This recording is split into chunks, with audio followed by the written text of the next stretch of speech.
guys, welcome back to the channel, and today we're going to be reacting to Geography Now, Chile.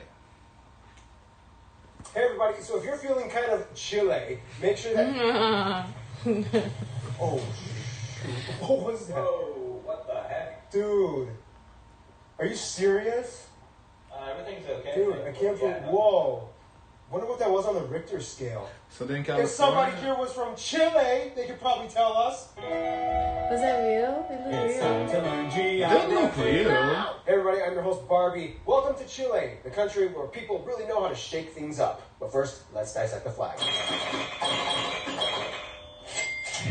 The flag of Chile, otherwise known as the Estrella Solitaria, or the Lone Star, is made up of two unequal bands of white and red with a blue square in the upper left hoist side with a single 5-point star in the middle of it. The star commonly represents the guidance towards progress and honor. The blue box represents the sky and ocean. The white band represents the snow-covered Andes and the mountains. And the red stands for...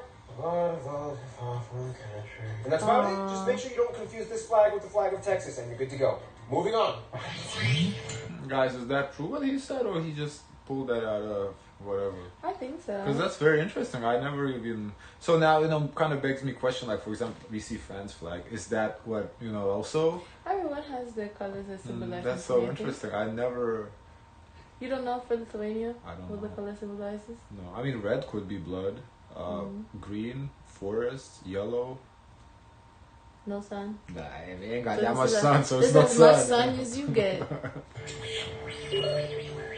That was Okay, very this is where interesting. things get really fun because there are virtually no countries that have the same types of parameters as Chile. Chile is located how on the thin it is. southwestern coast of the South American continent. bordered by Skinny. Yeah, look how thin it is, but super long. Wow.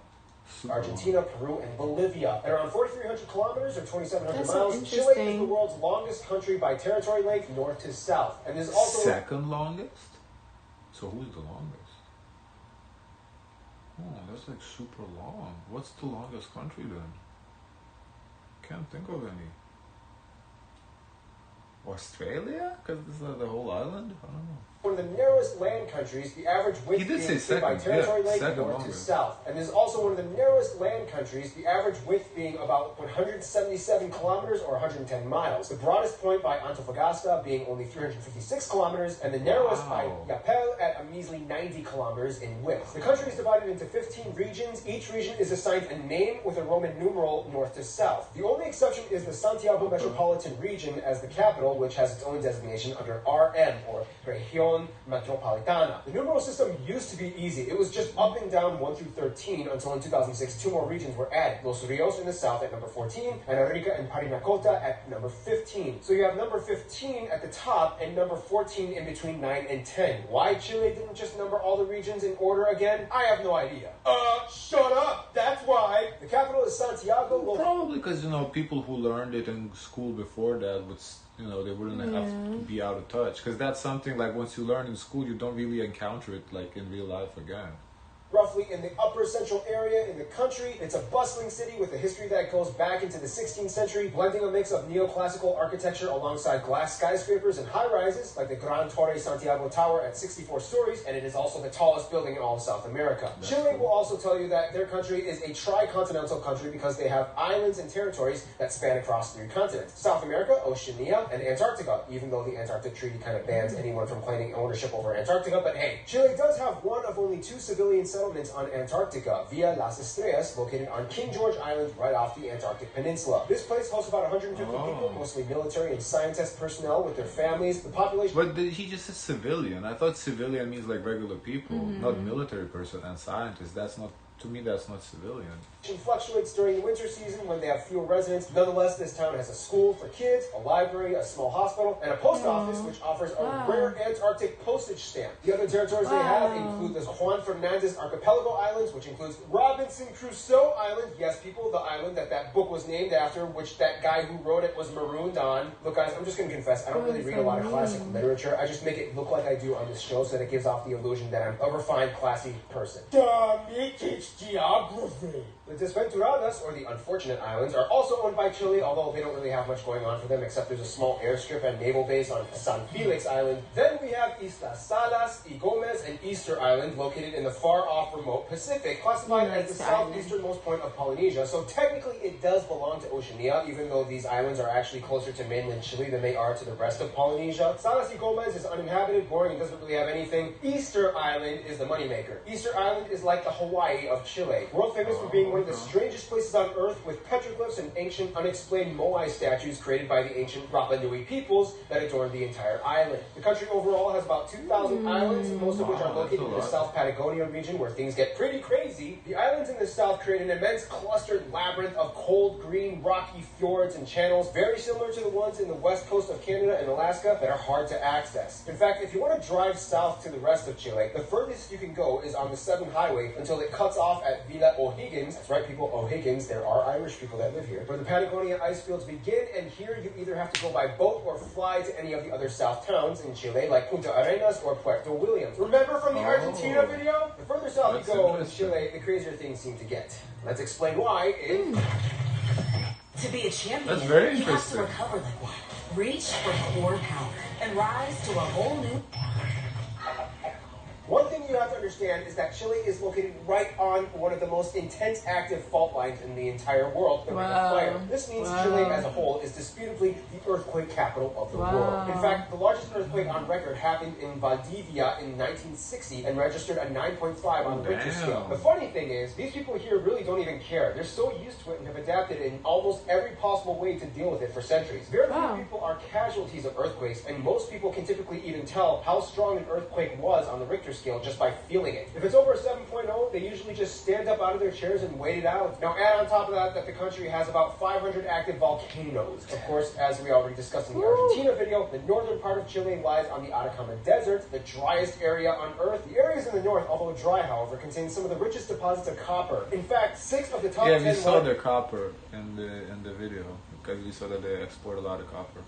Just copper mines in the world are found in Chile alone, making Chile the top copper producer. By the way, the upcoming movie, The 33, starring Antonio Banderas, is based on the true story of the survival and rescue of the Chilean miners that were trapped under 2,000 feet of rock in a copper mine back in 2010. I mean, I'll watch it, but you have to admit it's kind of weird because the whole movie is mostly spoken in English with Spanish accents, so when it shows in Chile, they'll have to use subtitles for a movie about their own people from their own country. That is good. Hollywood! The cool thing, though, is it does actually rain a few times in the Atacama every decade. And when it does, you get this incredibly rare, beautiful glimpse of the entire desert transformed into a flowering meadow. This phenomena only happens here and in other places like the Gobi Desert in Saudi Arabia. The further south you go, the greener it gets. Most of the agricultural lands are found in the central regions with the most formidable climates for grain and produce production. The east is completely bordered by the Andes Mountains, with Argentina on the other side, all the way to the bottom of the continent where you can find the Patagonia glaciers and ice fields, making it the coldest place in all of Chile. Or should I say the chilliest part in Chile. This geographical isolation has not only given Chile the hedge of solitude, but also has allowed the population to develop a very distinct and unique culture and attitude that sets them apart from all the rest of the Latin American countries. And here's how. Okay, I'm just going to be straight up. Chile is kind of like the California of the South American continent. First of all, the country has just over 18 million people, about 40% of whom live in the capital, Santiago, alone. Ethnicity-wise, estimates speculate that a little over 50% of the country is white, about 40% are mixed mestizo, and the rest are Amerindian. Of course, Spanish is the official language. However, the dialect is quite different from the rest of Latin American countries. Chileans tend to speak faster, and sometimes they cut off their S's and D's from words, and also they have a whole list of specific Chilean vernacular that you can't find anywhere else. For example, instead of saying cosa, you might hear wea. Instead of hearing fiesta, you might hear the word carete. And depending on the context, the word weon could either mean buddy or something along the lines of stupid little punk. ¿Cómo estás, weon? Versus, ¿eres weon o qué? See, the thing is, unlike Argentina, Uruguay, and Brazil, Chile never really got an influx of various European nationalities migrating to their country. Back in the Industrial Revolution times, the only way to get to Chile would be to either cross the Drake Passage, which which would take a lot longer than stopping on the east coast of the continent, or you would have to cross the Andes Mountains, which was even more difficult. This means that Chile has a higher concentration of whites that identify with Spain as their source of heritage. Speaking of which, the South Central and South areas have a long history of indigenous Mapuche heritage. The Mapuches make up a majority of Chile's indigenous population, and for the longest time, were actually able to fight off the Spanish invaders. Most of Chile's mestizos are descended from the Mapuches, and today they make up a strong population over 1.5 million. Then you have Easter Island, which has a majority of Polynesians that speak their own language, the Rapa Nui, and in the North Deserts you can still find decent populations of Aymara and Quichuas, mostly from Peru and Bolivia, whom by the way believe the land belongs to them. Bolivia still wants that ocean. As one of South America's most stable and prosperous nations, Chile has the highest degree of economic freedom and GDP per capita in the Latin world. Chile's IT and programming sectors have boomed in recent years with high-tech corporations and startups popping up all over, especially in... Oh, wow, I didn't know that about them, that they're one of the highest GDP. That's pretty cool. Good for them. Santiago, making Chile sort of like the Silicon Valley of South America. Plus, surfing is huge out here. See, it really is like the California of South America. I mean, it does, yeah. That sounds like, a a lot of similarities. I see there. Wow, that's really cool. Yeah, culture-wise, Chileans will tell you that they are kind of like the outcasts of the Latino countries, and for a number of reasons. The country is known for its illustrative poetry that eventually got them 2 Nobel Prize winners. Cuisine varies from region to region, but one thing Chileans are not short of is seafood. With a coastline that long, you're probably going to find some gills on your plate. With a unique platter of Pacific fish, Chile likes to claim that they have the best ceviche in the world. Strong words to say to your neighbors, Chile. Now let's see what those neighbors think about you. Oof. Dry, itchy skin? Spray goodbye. Use Deb Advanced Care. Helps Now here's the thing. Historically, Chile has had a lot of drama, both domestically and abroad. Chile has had more coups d'etats than any other country in the world, at around 40. Everything didn't settle down until about the 1970s. On top of that, they've also had wars and scuffles with every single one of their immediate neighbors. Even though Peru and Bolivia do business with Chile out of courtesy, the reminders of the Pacific War still linger on, and overall, they both kind of roll their eyes at Chile. Argentina is the biggest rival of Chile, and even though they have some of the closest economic ties, Chile helped the British in the Falkland War, so Argentina kind of sees them as a little bit of a traitor. And again, don't even get started on the soccer matches. Because of this, Chile has kind of had to branch out and reassess their diplomatic intent abroad. Outside of Latin America, Chile rubs shoulders with the US, Australia, New Zealand, and oddly enough, the UK as well. Back in the Australian gold rush, Chile was a major supplier of wheat and food. Trade began and fully developed within years. The US's relations have grown exponentially since the 80s, and as of 2014, Chile became the only Latin American country to have a visa waiver program entering into the U.S. Oh, Chile and the... I didn't know that. That's really cool. I thought, the visa waiver was only like for Europeans and Australia.